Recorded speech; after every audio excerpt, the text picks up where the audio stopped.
Assalamualaikum warahmatullahi wabarakatuh. Alhamdulillah Rabbil Alamin.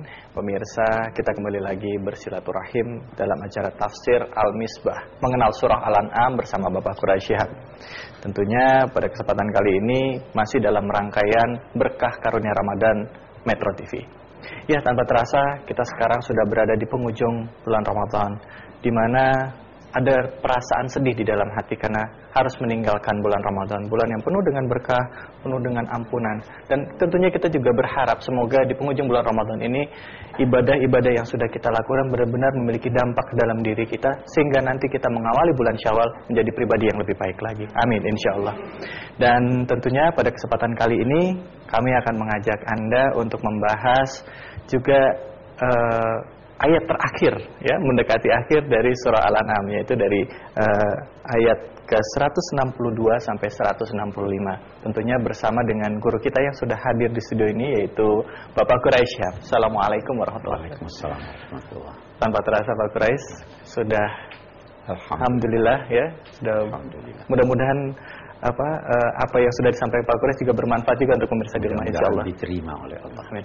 Pak Quraisy, ayat 162 165 ini apa intinya yang disampaikan di konsekuensi dari keberagamaan Islam. Nah, konsekuensi dari keberagamaan Islam. Baik, apa itu konsekuensinya kalau Anda beragama Islam? Apa konsekuensinya? Tentunya Anda sudah tidak sabar untuk mendengarkan pembahasan dari Bapak Quraisy. Tapi sebelumnya izinkan saya juga untuk menyapa jamaah yang sudah hadir di studio, yaitu dari Majelis Taklim Al-Istiqomah Taman Yasmin Bogor, pengajian Sofatul Marwah, dan juga pengajian Nurul Iman. Assalamualaikum warahmatullahi wabarakatuh. Waalaikumsalam warahmatullahi wabarakatuh. Baik, Pak Quraisy, mungkin kita bisa langsung bahas surah Al-An'am ayat 162 sampai 165. Baik, a'udzubillahi minasyaitonirrajim. Bismillahirrahmanirrahim.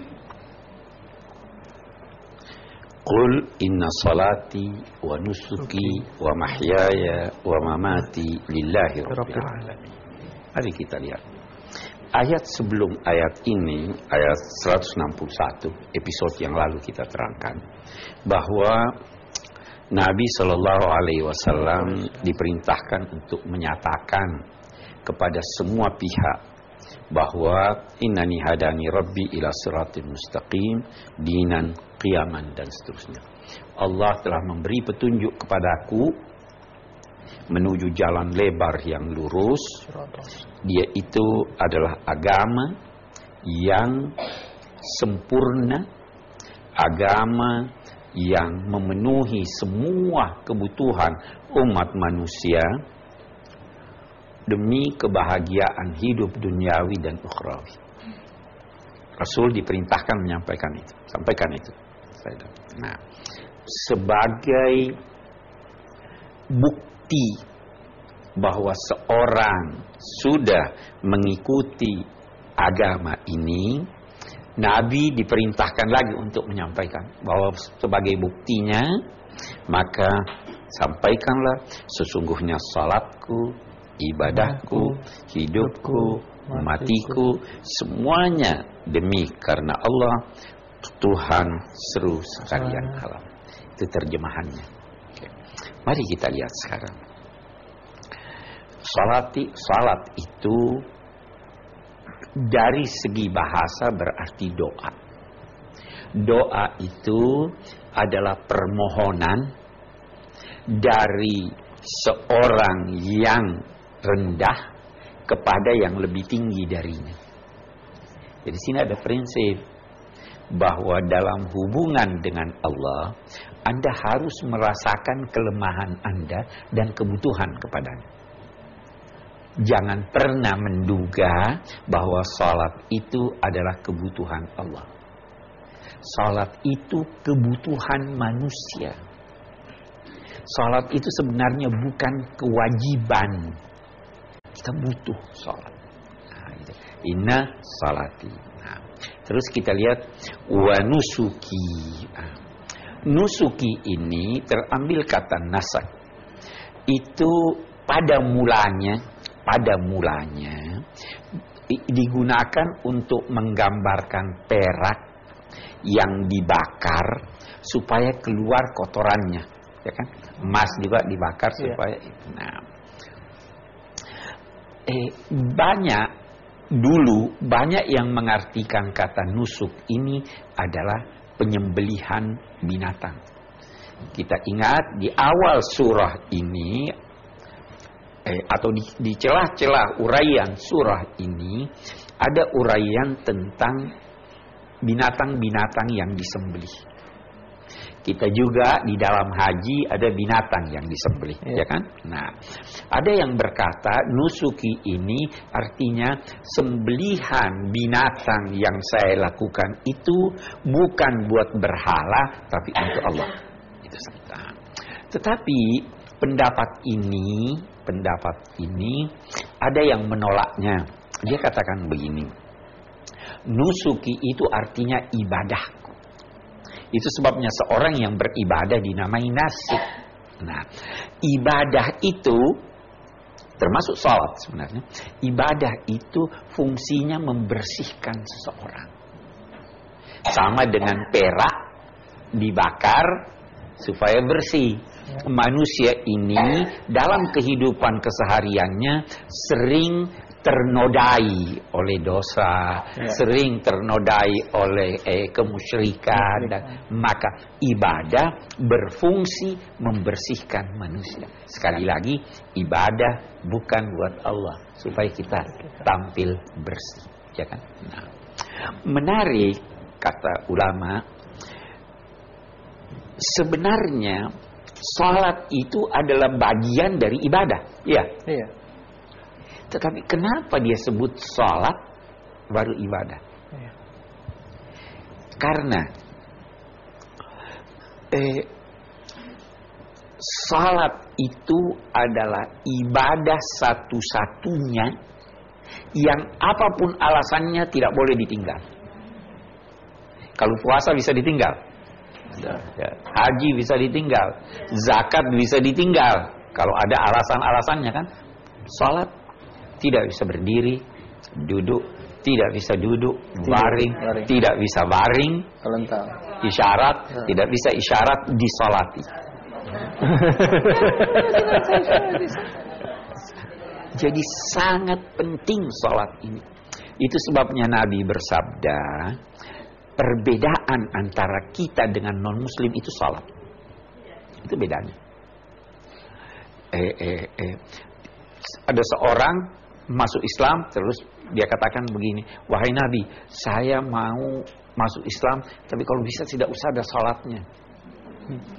Ini awal Islam. Nabi bersabda, salat 2 kali sehari. Memang pada mulanya salat itu begitu, nanti kan setelah Isra Mi'raj baru 5 kali salat.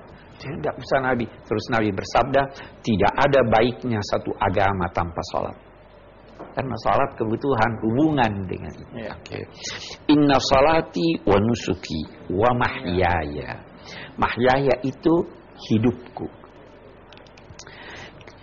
Ibadah. Saya kembali pada ibadah. Ibadah itu ada 2 macam. Ada ibadah murni, ada ibadah tidak murni.